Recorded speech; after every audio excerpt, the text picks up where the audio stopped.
My dear students, मैं राजन दीक्षित फिर से अपने डीएलएड थर्ड सेमेस्टर बच्चों का अब इस online class RITT smart education में फिर से स्वागत करता हूं। आज हमारा जो टॉपिक है वो लास्ट वीडियो हम लोगों ने जहां खत्म किया था, अब हम आज उसके आगे पढ़ेंगे। आज उसका आगे हम उसका अध्ययन करेंगे। लेकिन वीडियो शुरू करने से पहले मैं अपने सभी व्यूवर्स, अपने सभी स्टूडेंट्स मैं रिक्वेस्ट करूंगा कि ज़्यादा से ज़्यादा आप इसको शेयर करें, लाइक करें और सब्सक्राइब करना बिल्कुल ना भूलें, और जो बेल आइकन है उसको जरूर प्रेस कर दें, जिससे मेरे जो अपडेट्स हैं वो एज अ नोटिफिकेशन आपको मिलता रहे। चलिए हम लोग आज जो है शुरू करते हैं। हमारा जो टॉपिक है वो ये है कि जो हमारा जो विषय है जो साइंस है चैप्टर 1, तो उसके आगे का टॉपिक ये है कि प्रौद्योगिकी का विभिन्न क्षेत्रों में विकास, यानी development of technology in different sectors. ठीक है, आगे बढ़ते हैं। इस टॉपिक के अंतर्गत देखिए यहाँ मैंने कुछ पॉइंट्स लिखे हैं, लेकिन पॉइंट्स इतने नहीं है, पॉइंट्स बहुत ज्यादा है। यहाँ मैंने बस एक ऐसा एक मैंने लिख दिया है ताकि आपको समझ में आ जाए उसका जो भी उसके स्वरूप है और वो किस कैटेगरी में आता है। तो मैंने कुछ पॉइंट्स यहाँ लिखे हैं, ये पॉइंट्स और भी ज्यादा है, और भी ज्यादा हो सकते हैं। ठीक है, तो पहला जो हमारा पॉइंट है वो है अस्पताल में चिकित्सा संबंधी। ठीक है, ऑब्वियसली आप देख रहे हैं आज के समय में जो पहले की तुलना में और आज की तुलना में, आज आप जल्दी से जो है आप एक्सरे करवा सकते हैं, आपको पता चल जाएगा कि क्या पोजीशन है हड्डी की। ठीक है, MRI इसका स्कैन हो सकता है। ठीक है, फिर आपका अल्ट्रासाउंड है। ठीक, फिर ECG टेस्ट है, फिर लेजर थेरेपी है। ये सब क्या है, ये आज जो है टेक्नोलॉजी ने इस तरह से डेवलप कर लिया है कि आप विभिन्न रोगों का जो है पता आप चंद मिनटों में तुरंत उसका कर सकते हैं, और उसकी मदद से हम जो है फिर अपनी जो आगे की कार्यवाही है कि किस तरह हमें जाना चाहिए, चिकित्सा हमें किस तरह से करना चाहिए, किस तरह से दवाई या फिर किस प्रकार से मेडिकेशन करना चाहिए, वो हमारे लिए क्लियर हो जाता है। ठीक है, आज के नॉर्मल समय में गांव में आप देखिए, अभी आप देखिए रहे रिसेंट अपडेट कोविड 19 का कैसा है इस वक्त। अब ये कोई आज का जो रिसेंट अपडेट कोविड 19 में कई लोग जो है बिना जांच के, बिना चिकित्सा अभाव के ही लोग जो है वो हो जा रहा है। तो इसका जो कारण ये है कि जो सही संसाधन है वो अगर सही समय पर जब कहीं नहीं पहुंचता है तो उससे ये हानियां होती हैं। ठीक है, तो ये हमारा जो फर्स्ट पॉइंट था, मेरे ख्याल से आप क्लियर होगा, क्योंकि सभी लोग जो है आप लोग जान ही रहे हैं, ये कुछ छुपी हुई चीज नहीं है। तो किस तरह से हमारा मेडिकल फील्ड में टेक्नोलॉजी ने डेवलप किया है। नेक्स्ट टॉपिक जो है हमारा संचार साधन। संचार साधन का एक ज्वलंत एग्जांपल और एक रिजल्ट एग्जांपल आपके सामने है। मैं आपसे मुखातिब हूं, मैं आपसे बातें कर रहा हूं, आप मेरी बातें सुन रहे हैं या मेरे द्वारा बनाए गए वीडियो को आप देख रहे हैं, और कई लोग देख रहे हैं, कहां कहां लोग देख रहे होंगे अगर आप इसको भेजते हैं। तो ये क्या है, एक संचार का माध्यम है। तो फिर आप देखिए, आज ट्विटर है, फेसबुक है, व्हाट्सअप है, ईमेल है, फैक्स है, ये सब क्या है, ये संचार के साधन है। आज हम बैठे, एक समय था कि जब हम जो है फोन करना, लाइन में खड़े होते थे, इंतजार करते थे, या फिर किसी दूसरे के यहाँ STD या SD का, उसके पहले भी जो है जब हमारे यहाँ कुछ नहीं था। लेकिन आज क्या है कि हम कहीं भी बैठे रहें तो हम जो है बात कर सकते हैं, किसी से भी जानकारी ले सकते हैं, विश्व में कहीं भी रहें। तो ये क्या है, ये एक संचार का, तो संचार के क्षेत्र में टेक्नोलॉजी ने ऐसे डेवलप किया है। नेक्स्ट टॉपिक हमारा आता है वो है मनोरंजन के क्षेत्र में। मनोरंजन के साधन आप देख ही रहे, टेलीविजन हो गया, नेट भी है। नेट में हम मनोरंजन के कई साधन जो है रिसेंट आते हैं, मूवीज आती हैं, सब कुछ आती है, वो हम अपने नेट से उसको डाउनलोड करके हम उसका अपना एंटरटेनमेंट करते हैं, बहुत सारी चीजें हैं। तो ये मनोरंजन मेरे ख्याल से ज्यादा डीपली बताने की जरूरत नहीं है।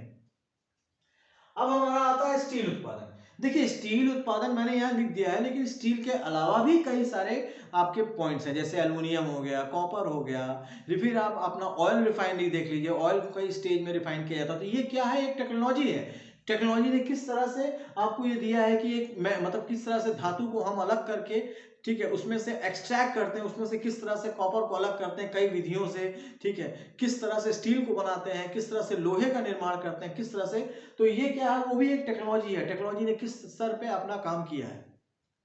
ठीक, नेक्स्ट आते हैं हाइड्रो इलेक्ट्रिक पावर। देखिए सॉरी, हाइड्रो हाइड्रो का मतलब क्या होता है, हाइड्रो का मतलब होता है वाटर। हाइड्रो का जो मतलब होता है वाटर। आप हाइड्रो इलेक्ट्रिक जो पावर होता है उसका जो सिस्टम ये होता है कि आप देखे होंगे कि जहां बांध होते हैं तो बांध के पानी को कई ऊंचाई, मतलब जहां पे ये हाइड्रो इलेक्ट्रिक पावर प्लांट होते हैं, इसका फंक्शन कैसे होता है मैं आपको बता दूं। होता ये है कि बांध होता है, बांध को एक रिसेंट हाइट पर से एक, जैसे यहाँ बांध है तो यहाँ पर एक प्लांट होगा, तो प्लांट के उसमें एक टरबाइन होती है, ठीक, पंखा इसको बोलते हैं। वो टरबाइन होती है उस रिसेंट वहां से उस ऊंचाई से उस टरबाइन पे पानी को छोड़ा जाता है। तो जब उस हाइट से पानी बहुत बड़े अमाउंट में, बहुत लार्ज अमाउंट में जब उस टरबाइन पर घूमता है तो टरबाइन जो है घूमना शुरू कर देता है, और उस घूमने से फिर वहां पे इलेक्ट्रिक जो है जनरेटर्स होते हैं, मोटर्स होते हैं, वहां पे वाटर करंट पैदा होता है और उस करंट को जो है उसको कन्वर्ट कर दिया जाता है इलेक्ट्रिसिटी में। तो इस तरह से देखिए ये टेक्नोलॉजी है। इस पे एक मूवी बनी थी, आप अगर आप देखे होंगे, मूवी स्वदेश इस पिक्चर का नाम है। उस मूवी में इसी जो है टेक्नोलॉजी का इस्तेमाल करके पूरे गांव को जो है जो हीरो था उसने जो है रोशनी दिया था। तो हाइड्रो इलेक्ट्रिक पावर स्टेशन जो है वो ये होता है। कोयले से तो कोयले से आप देख रहे हैं, जब कोयले से ट्रेन चल सकता है तो कोयले को कन्वर्ट कर दिया गया एनर्जी में, ठीक है, एनर्जी पावर स्टेशन कन्वर्ट कर दिया गया, ठीक। तो कोयले से क्या, भाप का स्टीम इंजन जो है, कोयले से जो भाप बना, भाप को कन्वर्ट कर दिया गया। तो वो भी एक टेक्नोलॉजी है। किस तरह से टेक्नोलॉजी का इस्तेमाल करके, या फिर हम अपने सामने जो हमारे संसाधन था हमने उसको कन्वर्ट कर दिया किसी एक रिसोर्सफुल एनर्जी में, और इस एनर्जी को कन्वर्ट कर दिया। तो ड्यू टू वो किस तरह से हुआ, due to development of technology, technology के डेवलपमेंट से ये प्रोसेस संभव हुआ है। नेक्स्ट आता है हमारा नाभिकीय। नाभिकीय मतलब न्यूक्लियर एनर्जी।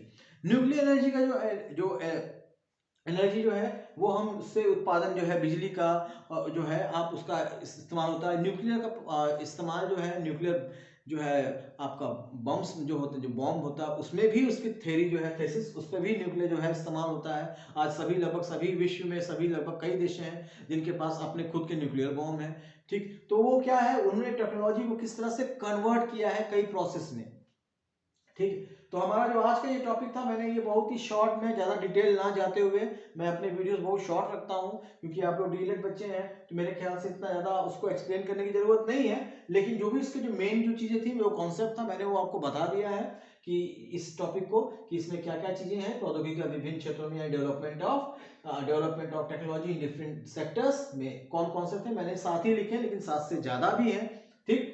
तो यहाँ पे कुछ आपको मैंने बता दिया है, जो बेसिक, जो बड़े बड़े हैं, ज्वलंत है, या जो हम ज़्यादा जिसको ज़्यादा हम आराम से देख सकते हैं, ठीक है। तो ये हमारे पास जो है कुछ पॉइंट्स हैं, ये मैंने कवर कर दिया। आज जो है, अब हम आते हैं अपने नेक्स्ट टॉपिक पे, जो हमारा आज का लास्ट पॉइंट है, वो है मत्स्य पालन तथा समुद्री जैव प्रौद्योगिकी। मत्स्य पालन का मतलब जो होता है उसको हम इंग्लिश में बोलते हैं पिसीकल्चर, और समुद्री जैव प्रौद्योगिकी का मतलब होता है मराइन बायोटेक्नोलॉजी।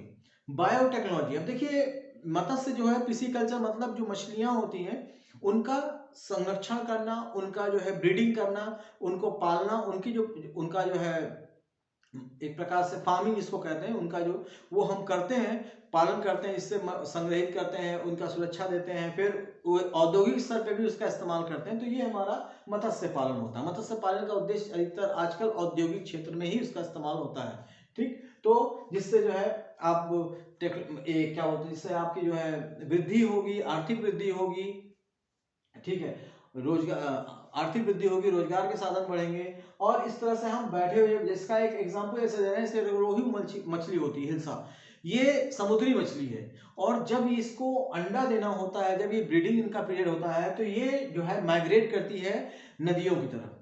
ये आती है, समुद्र छोड़कर आती है नदियों की तरफ, नदियों में आती है, और ये वहां पे अपना अंडे को देती है। तो क्या है कि अब अगर रोहू मछली या हिल्सा मछली खाना हो, तो जाहिर सी बात है मुझे समुद्री क्षेत्र तरफ जाना होगा ताकि वहां मिले।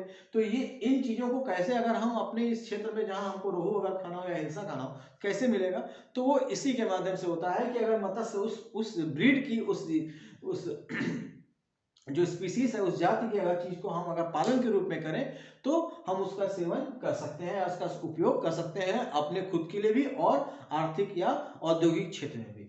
अब आते हैं समुद्री जैव प्रौद्योगिकी। इसका मैंने बताया मरीन बायोटेक्नोलॉजी। देखिए, मरीन जो है वो समुद्री, बायोटेक्नोलॉजी जो है वो 2 शब्दों से मिलकर बना है। जैव का मतलब होता है बायो, यानी कि बायोलॉजी प्लस टेक्नोलॉजी। तो बायोलॉजी का इस्तेमाल बायोलॉजी को टेक्नोलॉजी के रूप में कैसे इस्तेमाल किया गया, मतलब यहाँ पे ये है कि अगर हम जैसे जो सूक्ष्म जीव होते हैं, जो छोटे जीव होते हैं, उनको हम मानव के लिए अगर किसी का उसका जो है उसके डीएनए में हेर फेर करके उसका जो है मानव के लिए उपयोगी बना दे, तो वो जो है बायोटेक्नोलॉजी हुआ। जैसे आपके एक सामने एग्जांपल दे रहा हूँ, ब्रेड आप खाते हैं, ब्रेड में क्या पड़ता है, ब्रेड में ईस्ट पड़ता है, खमीर जिसको बोलते हैं, ठीक है, उसी के माध्यम से ब्रेड इतना सॉफ्ट होता है। ठीक है, तो ये क्या है, मैंने अब जो है कन्वर्ट कर दिया, मैंने कन्वर्ट कर दिया उसके मतलब उस जीव को जिसको हम जो है हमारे अपने हित के लिए। तो ये है आपका समुद्री जैव प्रौद्योगिकी, और उसमें समुद्री जीवों का संरक्षण करना, बहुत सारे जो विलुप्त हो रहे हैं उनको संग्रहित करना। ऐसे बहुत सारे अनुसंधान केंद्र बने हुए हैं जहाँ पर कुछ जीव जो विलुप्त हो रहे हैं या जो बहुत ही वो हैं, तो उनका जो है संग्रहित करना और उनको जो है वो ऐसा माहौल देना।